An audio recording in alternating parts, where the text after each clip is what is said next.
Hello दोस्तों, कैसे हो आप? आई होप आप अच्छे होंगे। आज मैं आपको एक ऐसे हिंदू धर्म का सबसे पवित्र स्थान जो तिब्बत में स्थित है उनके बारे में बताने जा रहा हूँ। चाइना ने 2001 से ही कैलाश पर्वत पर चढ़ाई पर प्रतिबंध लगा दिया। हालांकि 1990 से लेकर 1996 के बीच चाइना के वैज्ञानिकों ने बार बार कोशिश की चढ़ने की, लेकिन वे असफल रहे। कई बार उन्होंने हेलीकॉप्टर से चढ़ाई करने की कोशिश की, मगर वहां जो हैरान करने वाला नज़ारा चीनी वैज्ञानिकों को देखने को मिला, तो उसके बाद चीन ने आज तक इस पर्वत पर कभी दोबारा चढ़ने की कोशिश नहीं की है। आज मैं आपको चीनी वैज्ञानिकों द्वारा कैलाश पर चढ़ने और उस पर उतरने से जुड़े कुछ रहस्य के बारे में बताने जा रहा हूं, जिनके बारे में पहले आपने कभी नहीं सुना होगा। नमस्कार दोस्तों, आप देख रहे हैं मिस्टीरियस गॉसिप। सबसे पहले 1991 में चाइना एंड जापान के कुछ वैज्ञानिकों ने मिलकर एक टीम बनाकर कैलाश पर्वत पर चढ़ने की कोशिश की, जिसका तिब्बत के स्थानीय लोगों ने जमकर विरोध किया, क्योंकि हिंदू और बुद्ध दोनों ही कैलाश को बेहद पवित्र धार्मिक स्थल मानते हैं। कैलाश पर चढ़ने के दौरान वैज्ञानिकों को खराब मौसम, साथ साथ भयानक स्नोफॉल का सामना करना पड़ा, जिनमें सभी 17 वैज्ञानिकों की मौत हो गई। कहा जाता है कि इसके बाद 1996 में चाइना के वैज्ञानिकों ने हेलीकॉप्टर के जरिए कैलाश पर्वत पर उतरने की कोशिश की, परंतु यह कोशिश भी नाकाम रही। चाइना मीडिया के न्यूज के अनुसार वैज्ञानिकों को कैलाश पर बहुत ही बेहद खूबसूरत नज़ारे देखने को मिले। जैसे जैसे वे ऊंचाइयों की ओर बढ़ते गए, उनका सामना एक ऐसे खतरों से हुआ जिनको देखकर वैज्ञानिकों की राह कांप उठी।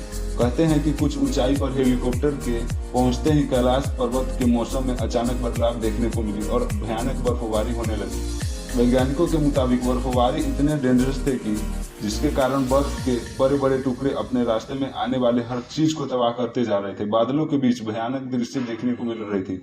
बिजली लगातार जोर जोर से दहाड़े लगा रही थी, जिससे हेलीकॉप्टर कंट्रोल करने में दिक्कतें आ रही थी। ऊंचाइयों के साथ साथ वातावरण का ऑक्सीजन लेवल भी कम होता गया, जिसके कारण हेलीकॉप्टर की इंजन अपनी पूरी कैपेसिटी के साथ काम नहीं कर पा रही थी। चाइना के वैज्ञानिकों के मुताबिक कैलाश पर सभी दिशाएं एक साथ आकर मिलती हैं, जिसके कारण उन्हें दिशा भ्रमण का आभास होने लगा। उनके सारे रास्ते एक ही ओर जाते हुए दिखाई दे रहे थे। जैसे जैसे पर्वत की ओर बढ़ते गए, जिस पर आज तक कोई नहीं चढ़ सका, उनका दिल तेजी से धड़कने लगा और कमजोरी सा महसूस होने लगा। वैज्ञानिकों के मुताबिक उन्हें डर सा लगने लगा और वापस जाने का विचार मन में आने लगा। हालांकि इसके बावजूद वे किसी तरह आगे बढ़ते रहे और ऊंचाइयों पर तेज बढ़ते ही बर्फीली हवाओं के बीच उनके हेलीकॉप्टर में खतरे का ऐलान बजने लगा। हेलीकॉप्टर के नेविगेशन उपकरण, रेडार भी काम करना बंद कर दिया।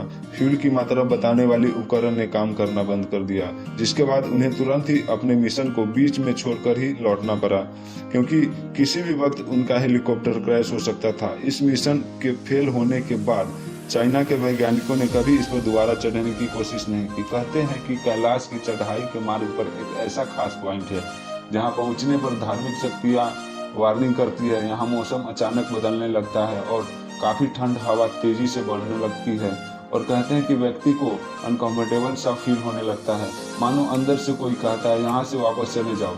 जो लोगों ने इस चेतावनी को अनसुना किया, उनके साथ बहुत बुरा देखने को मिला। कुछ लोग तो रास्ता भटक कर अपनी जान